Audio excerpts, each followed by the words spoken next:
Hey, welcome back, Colts fans, to the hashtag Fortheshoe podcast. And this podcast, we're just gonna be going over the injury report for the Colts prior to the Week 12 matchup against the Tennessee Titans.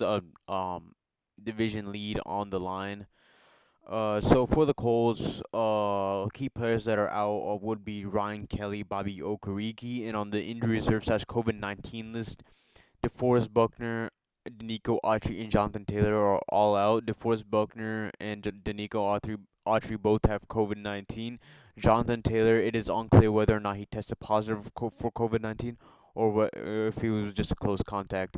We'll most likely hear back from Frank Reich later, right before kickoff, maybe, or after the game is over, to learn about the Jonathan Taylor situation. Listed questionable for the Indianapolis Colts would be Quentin Nelson, Zach Pascal, Philip Rivers, Kari Willis, and Anthony Walker. What I heard is Anthony Walker would most likely not be playing today. However, Kari Willis, Philip Rivers, Zach Pascal, and Quentin Nelson most likely will all be playing in this matchup. So what is great about Chris Ballard is that he likes to add depth to each position. We saw that from the running back position against um the Titans a couple weeks ago. We saw Naeem Hines have two touchdowns, one on the ground and one receiving. And that just shows that the Colts organization doesn't rely on one person getting the job done from each position. But you can see that from the quarterback position. Jacoby Brissett has proven to get things done. We saw that last week. He got a first down on that quarterback sneak. I think completed a few passes. I'm not sure though. He also got a QB rush on a third down for the first down.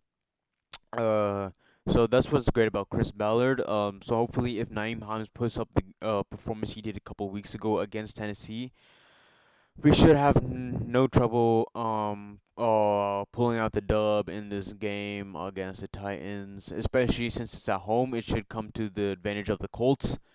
I believe around 15,000 fans are going to be coming to this game, which should build some momentum up for this Colts team.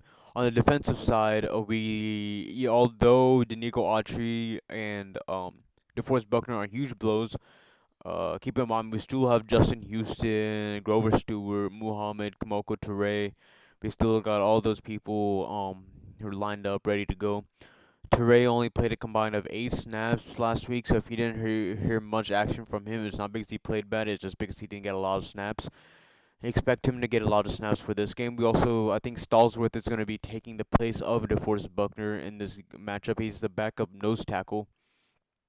Also on the defensive side, keep in mind we still do have Darius Leonard, Julian Blackman, who's top candidate for Defensive Rookie of the Year. We also got Xavier Rose, Kenny Moore. Don't forget all those people. We got Ben Banogu still ready. So I think what's great about this Colts team is that as mentioned before, they like to add depth for each receiver. Also, the only thing I would be worried about is containing Derrick Henry, especially with the loss of DeForest Buckner and Danico Autry. Might be a little bit harder to contain him.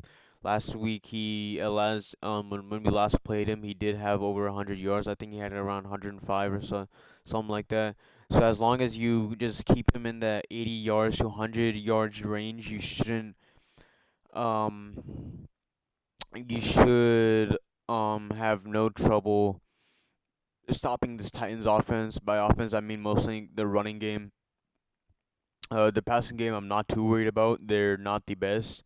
Colts, however, do have one of the best passing defenses.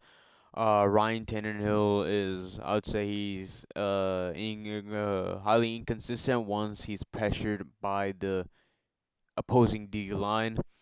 However, you do need to watch out for the receivers in AJ Brown, Corey Davis, and Jonnu Smith. Jonnu Smith is the tight end, so he's not really a receiver. But nevertheless, they're all big name threats that you need to watch out for and keep them contained, or else they can be really explosive and kill you with their speed and versatility. We saw AJ Brown have the miraculous touchdown where he was pushing a Ravens player into the end zone while getting tackled at the same time. So those are the type of players you need to like watch out for and be careful for. As long as you get the Derrick Henry contained and the receivers contained, you should have no trouble winning this game because Ryan Tannehill he will throw dots when he needs to. He will come clutch in big time when he needs to. So that is an area of Ryan Tannehill where you need to watch out for. I'll see y'all after the game and always Colts Nation.